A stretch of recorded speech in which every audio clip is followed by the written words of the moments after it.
Good morning, good evening, good afternoon, in whichever time you're watching this. Welcome to SSC Sikkim Static and Current, your one place for everything about Sikkim. In this video, we are going to discuss the current affairs of Sikkim for January 2nd and 3rd week of 2022. That is from 8th of January 2022 till 23rd of January 2022. So let us proceed. Before moving forward, let us start this session with a small prayer such that positivity prevails during the entire session. So we begin it. O Holy Spirit, we pray for you to be with us everywhere, guiding each step in our learning, putting your righteousness in our hearts and your words on our lips to lead us to the virtuous path of divine purpose. With this, let us begin this session. So as always, this news is classified into two categories.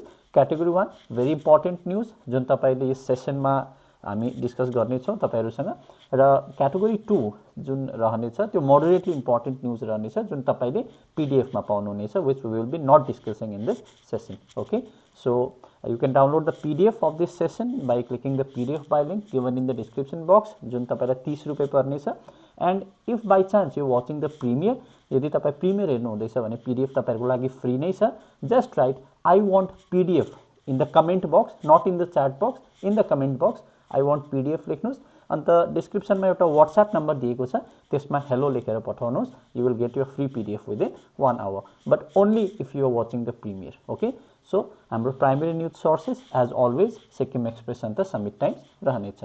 Okay, so हाम्रोमा category 1 news जुन हामी यहाँ discuss गर्ने छौं 13 वटा news छ. We have 13 category 1 news. So let us begin. So हाम्रो first news छ, very important news. January 17 तारिखको न्यूज थियो.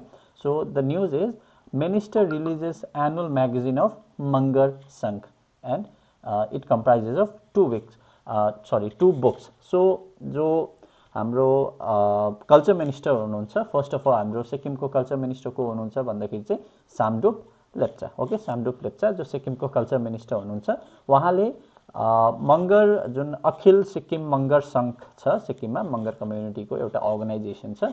सो यो कम्युनिटीको एउटा एनुअल म्यागजिन उहाँले रिलिज गर्नुभयो र सँगसँगै दुईटा किताब पनि रिलिज गर्नुभयो.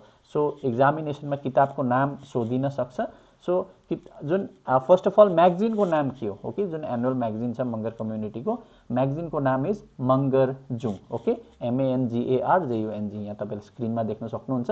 अन्त जुन किताब जुन रिलिज गरियो त्यो दुईटा किताब थियो र दुईटा किताब ओरिजिनल होइन तर ट्रान्सलेटेड भर्जन थियो. फर्स्ट बुक जुन छ गीताञ्जली. ओके, गीताञ्जली चाहिँ रविन्द्रनाथ टेगोर जसले हाम्रो नेशनल एन्थम कम्पोज गर्नु भएको, उहाँको एउटा फेमस बुक गीताञ्जली छ, त्यसलाई मंगर ल्याङ्ग्वेजमा ट्रान्सलेट गरिएको छ. अन्त अर्को किताब छ झारलाङ्गी. ओके, झारलाङ्गी, झारलाङ्गीको अथर चाहिँ को हुनुहुन्छ? एक्चुअल अथर भन्दाखेरि चाहिँ एसडी ढकाल. ओके, शंकरदेव ढकाल जो 2020 को साहित्य अकादमी अवार्डी पनि हुनुहुन्छ. ओके, सो उहाँको बुक झारलाङ्गी र गीताञ्जली चाहिँ मंगर कम्युनिटीमा ट्रान्सलेट गरिएको छ मंगर ल्याङ्ग्वेजमा. सो ट्रान्सलेटर को हुनुहुन्छ सोधिन सक्छ? जीवन राणा. ओके, जीवन राणा जसले यो दुईटा किताबलाई मंगर ल्याङ्ग्वेजमा ट्रान्सलेट गर्नु भएको छ. सो मंगरजुङ म्यागजिनको नाम. ओके, गीताञ्जली र झारलाङ्गी. गीताञ्जली कसले लेखेको? रविन्द्रनाथ टेगोर. र झारलाङ्गी को हुनुहुन्छ अथर एसडी ढकाल. यो दुईटा किताबलाई चाहिँ मंगर कम्युनिटीमा जीवन राणाले ट्रान्सलेट गर्नुभयो. So this is the news. Okay, so let us proceed towards next news. So जुन हाम्रो मणिपाल हस्पिटल भनेर हामी जुन चिन्छौँ, which is CRH. Okay, central referral hospital Manipal, यो हस्पिटलले एउटा सर्टिफिकेसन पाएको छ, that is NABH certification. NABH भनेको चाहिँ के हो भन्दाखेरि national accreditation board hospital and health care providers. Okay, NABH को चाहिँ एउटा सर्टिफिकेसन पाएको छ. यसले चाहिँ जुन हेल्थ केयर को क्वालिटी छ, ओके, हेल्थ केयर को क्वालिटीलाई हेरेर चाहिँ जुन हस्पिटल्सहरू छ त्यसलाई सर्टिफाई गर्छ यो संस्थाले. ओके, सो एन्ड दस जुन हाम्रो CRH हस्पिटल छ मणिपालको, okay, it's a kind of private hospital. Okay, यसले चाहिँ NABH सर्टिफिकेसन पाएको छ. Okay, let's proceed towards next news. अर्को न्यूज के छ? GFS भनेको के हो? Grassroots football school. Okay, grassroots football स्कुलले चाहिँ एउटा प्रोग्राम स्टार्ट गरेको छ. त्यो प्रोग्रामको नाम हो फुटबल प्लस. तपाईले खाली यति याद राख्नुहोस्, फुटबल प्लस भन्ने एउटा प्रोग्राम छ, त्यो चाहिँ GFS ले स्टार्ट गरेको. ओके, यो चाहिँ अब नानीहरुको लागि एउटा प्रोग्राम हो. Total of 45 children from 6 to 12 years old groups. Okay boys and girls have enrolled in this camp. So just नानीहरुको लागि ओके 6 देखि 12 वर्षसम्मको नानीहरुको लागि एउटा program, the name of the program football plus, कसले कमेन्ट्स गरेको भन्दा grassroot football school that is GFS. Okay so अर्को छ एउटा यो सिम्पल न्यूज छ जुन यसपालिको नामसङ सेलिब्रेसनमा हाम्रो चीफ मिनिस्टरले एउटा प्रोजेक्ट अनाउन्स गर्नुभएको छ 2024 सम्ममा कम्प्लिट हुन्छ भनेर. त्यो प्रोजेक्ट चाहिँ के हो भन्दा stairway to heaven. Okay stairway to heaven, स्वर्ग जाने सिडी. Okay so this is the name of the project. We don't know how will it look like, but this is the name of the project which will be completed by 2024 as announced by Chief Minister PS Gole. Okay, so अर्को news हेरौँ. Sikkim footballer shortlisted for India under 17 women's team camp. Okay, so एकजना सिक्किमको footballer हुनुहुन्छ, उहाँ हुनुहुन्छ सिमरन Gurung. Okay सिमरन गुरुङ चाहिँ select हुनुभएको छ, सर्टलिस्ट हुनुभएको छ के को लागि भन्दाखेरि चाहिँ इन्डियाको जुन अन्डर 17 वुमेन्स टिम छ नि, इन्डिया अल इन्डिया लेभलमा नेसनल लेभलको जुन टिम छ अन्डर 17 वुमेन्स टिम, त्यसको लागि सर्टलिस्ट हुनुभएको छ. उहाँको नाम के हो? सिमरन गुरुङ. ओके सो उहाँ जोरथाङबाट हुनुहुन्छ, यति याद राख्नुहोस्. ओके सो अर्को न्युज हेरौँ. अर्को न्युज के छ? पार्ले एग्रो. ओके जुन एउटा कम्पनी छ, okay it's food company. Okay so Parle Agro supports Sikkim visible impact program to promote plastic recycling. तपाईँले हेडलाइनबाट मात्रै याद राख्न सक्नुहुन्छ, एउटा प्रोग्राम छ. फर्स्ट अफ अल त्यो प्रोग्राम के हो? Sikkim visible impact program. Okay र यसले चाहिँ कसको सपोर्ट पाएको छ नेसनल लेभलमा भन्दाखेरि चाहिँ Parle agro. Okay which is a private food company, right. So यति याद राख्नुहोस्, द्याट्स इट. अर्को छ Sikkim strength lifters return with 34 medals from national championship. So एउटा च्याम्पियनसिप भएको थियो, त्यो चाहिँ के थियो भन्दाखेरि चाहिँ 31st यहाँ मुनिपट्टि हेर्नुहोस् तपाईँले 31st national strength lifting and IBP championship भएको थियो. कहाँ भएको थियो? राजस्थानमा. सो हाम्रो सिक्किमबाट पनि एउटा टिम गएको थियो, त्यो टिम थियो सिक्किम स्ट्रेन्थ लिफ्टर्स, जुन मतलब लिफ्टर्सहरू जानुभएको थियो सिक्किमबाट. सो उहाँले चाहिँ 34 वटा मेडल लिएर फर्किनु भएको छ. ओके यति कुरा याद राख्नुहोस्. So that's it. अर्को न्युज हेरौँ. Okay so doctor Poonam Prasad receives icon of north Bengal. So doctor Poonam Prasad जो सिक्किमबाट हुनुहुन्छ, ओके उहाँलाई एउटा अवार्ड दिएको छ icon of north Bengal. Okay यति कुरा याद राख्नुहोस्. Icon of north Bengal has been awarded to doctor Poonam Prasad who hails from Sikkim. Okay so अर्को न्युज हेरौँ. CEO Sikkim releases final electoral roll. A very important news. के हुन्छ भन्दाखेरि चाहिँ सालै पछि जुन डिफ्रेन्ट स्टेट्समा अब इलेक्सन कमिसन तपाईँलाई याद छँदैछ, इलेक्सन कमिसनले जुन आफ्नो पावर्स छ डिसेन्ट्रलाइज गरेर डिफ्रेन्ट स्टेट्समा चिफ इलेक्टोरल अफिसर्सहरू अपोइन्ट गरेको हुन्छ. ओके अन्त एभ्री इयर जुन चिफ इलेक्टोरल अफिसर हुनुहुन्छ डिफ्रेन्ट स्टेट्सको, उहाँहरूले चाहिँ स्टेटको एउटा इलेक्टोरल रोल अनाउन्स गर्नुहुन्छ.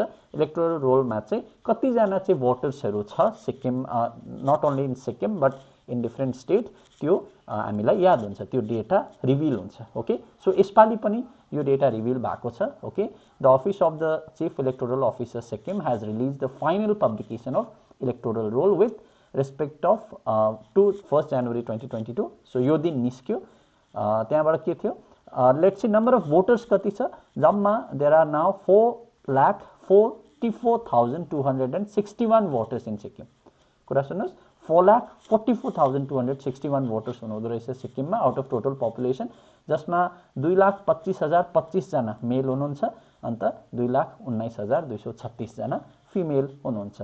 जुन नेट इन्क्रिज छ, नेट इन्क्रिज भनेको चाहिँ पुरानो साल जुन 2021 देखि यसपालि इन्क्रिज कति भएको छ भन्दाखेरि चाहिँ 4,133 इन्क्रिज भएको छ नम्बर अफ भोटर्समा. ओके सो अन्त अर्को कुरा के छ, हाम्रो सिक्किमको CEO को हुनुहुन्छ. ओके सिक्किमको state CEO we call it chief electoral officer Sikkim. Okay उहाँ हुनुहुन्छ D आनन्दन.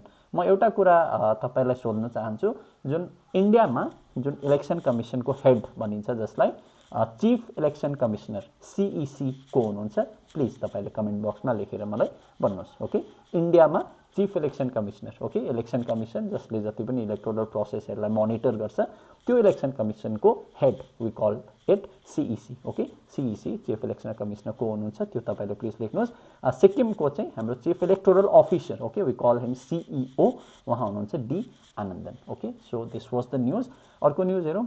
Sikkim farmer bags best progressive farmer award. So सिक्किमको एकजना फार्मर, ओके, उहाँको नाम छ दिल्ली माया भट्टराई, ओके, दिल्ली माया भट्टराई, तपाईँले फोटोमा देख्नु हुँदैछ, उहाँ आसाम निङ्जेबाट हुनुहुन्छ र उहाँलाई चाहिँ बेस्ट प्रोग्रेसिभ फार्मर अवार्ड दिएको छ, okay, best progressive farmer award. यो चाहिँ केमा दिएको भन्दाखेरि चाहिँ जुन ICAR research complex for north eastern hill region Umiam Meghalaya.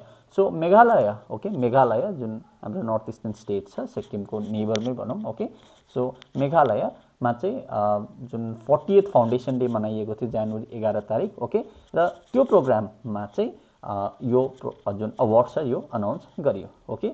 So उहाँलाई चाहिँ सिक्किमको जो एकजना फार्मर दिल्ली माया भट्टराई उहाँलाई बेस्ट प्रोग्रेसिभ फार्मर अवार्ड दिएको छ। The award carries a cash prize of ₹10,000। तपाईँले यति याद राखिराख्नुहोस्, ओके, 10,000 रुपियाँको चाहिँ क्यास प्राइज यो अवार्डले बोक्नेछ। सो अर्को हेरौँ, Sikkim bags first and second position in कला Utsav competition.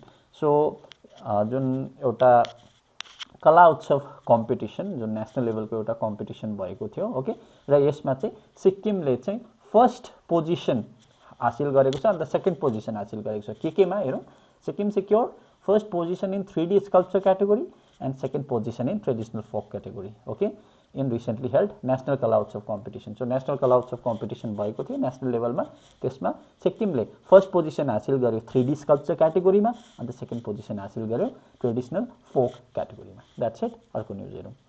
So we are on 9, I think this is 11th news, okay, 10th news छ, यहाँ एउटा न्युज स्किप भएछ, okay, let's consider it 10th only. So Sikkim girls clear AIFF category 2 referee exam. So सिक्किमको एकजना युवती हुनुहुन्छ, उहाँले चाहिँ एउटा एक्जाम क्लियर गर्नुभयो, त्यो चाहिँ के हो, अल इन्डिया फुटबल फेडरेसनको रेफ्री एक्जाम, ठिकै छ। सो उहाँको नाम के छ, सेन हाङमा सुब्बा, नाम याद राख्नुहोस् तपाईँले, सेन हाङमा Subba, okay, from Sikkim has cleared all examination for national level category 2 football referee conducted by all India football federation। so यो सोधिन सक्छ, ओके। सो अब उहाँले अल इन्डिया लेभलमा चाहिँ रेफ्रीको एउटा एक्जाम हुन्छ, ओके, सो त्यो एक्जामलाई क्लियर गर्नु भएको छ सेन हाङमा सुब्बा। त्यो एक्जाम कसले कन्डक्ट गराउँछ, SIFF, ओके, सरी AIFF भनेको के हो, all India football federation. That's it. So 11th news छ हाम्रो, Ashit Kumar Mathi is the Chief Executive Director of Power Grid Eastern Region 2। जुन Power Grid Eastern Region 2 छ, okay, it's related to electricity, okay. So त्यसको जुन West Bengal र सिक्किम रिजनको जुन executive director चाहिँ कसलाई बनाइएको छ, आशित कुमार म्याथी, यति याद राख्नुहोस्, ओके, आशित कुमार म्याथी। अर्को हेरौँ, यो न्युज मैले एक्चुअली न्युजै त इम्पोर्टेन्ट छैन, मैले यो कुरा यहाँ किन राखेको भन्दाखेरि तपाईँलाई याद छ हाम्रो जुन डिस्ट्रिक्ट्स अहिले हाम्रो सिक्किममा 6वटा छ, ओके।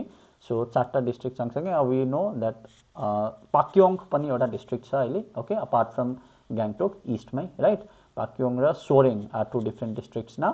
सो गान्तोकको जुन डिस्ट्रिक्ट कलेक्टर हुनुहुन्छ रघु के, उहाँले नै पाक्योङ डिस्ट्रिक्टको पनि एडिसनल चार्ज लिनु भएको छ, यति कुरा याद राख्नुहोस्, ओके। रघु के, ओके, रघु के हु इज द जुन गान्तोक डिस्ट्रिक्टको डिस्ट्रिक्ट कलेक्टर हुनुहुन्छ, उहाँले नै पाक्योङ डिस्ट्रिक्टको पनि पदभार सम्हाल्नु भएको छ, okay, as the district collector, यति कुरा याद राख्नुहोस्। So 13th news and the last category 1 news हाम्रो के छ, जुन SFSC जुन सिक्किम फिल्म कोअपरेटिभ सोसाइटी छ, त्यसले चाहिँ एभ्री डिस्ट्रिक्टमा चाहिँ एउटा थिएटर इस्टाब्लिस गर्ने भनेको छ, द्याट इज जनता का थिएटर, ओके, जनता का थिएटर भनेर, इट्स इन एसोसिएसन विथ जादुज मिडिया सल्युसन, ओके, जुन SFCS को जुन एउटा कोलाबोरेसन छ, यो चाहिँ के को लागि भन्दाखेरि चाहिँ it would be established in every district of Sikkim in the first phase, and the center would also be providing interactive education for students besides generating direct and indirect employment opportunities। र यो जुन जनताका थिएटरले नानीहरूको लागि एउटा educational purpose पनि पुरा गर्नेछ, ओके, इन्टरेक्टिभ एडुकेसन पर्पस पुरा हुनेछ यो थिएटरमा, र सँगसँगै डिरेक्ट अन्त इन्डिरेक्ट इम्प्लोइमेन्ट अपर्च्युनिटिजहरू पनि यो थिएटरले दिनेछ। सो यति कुरा अहिले याद राखिराख्नुहोस्, जस्ट जनताका थिएटर भनेर नाम दिएको छ। So with this we complete category 1 news. Category 2 news हाम्रोमा 4टा छ। Rajnath Sharma is the face of जाइलिस सिजन 3, सिङ्गर कुमार सुब्बाको निधन भएको छ। Delhi's Arya Pratibha Vikas Sansthan to train 10 UPSC aspirants from Sikkim Miss Limbu contest announced। So this was the category 2 news। तपाईले PDF जुन एउटा डिस्क्रिप्सनमा लिंक दिएको छ, त्यसमा गएर डाउनलोड गर्न सक्नुहुनेछ. It will cost you 30 rupees. So I hope you like this session. Thank you so much. Don't forget to like, share and subscribe to SSC Sikkim. Subscribe please गरिदिनुहोस्. हाम्रो 50% भ्युवर्सले अहिलेसम्म सब्सक्राइब गरिदिनु भएको छैन. I humbly request you to kindly subscribe to SSC Sikkim. Okay. Thank you so much. We will meet in next video.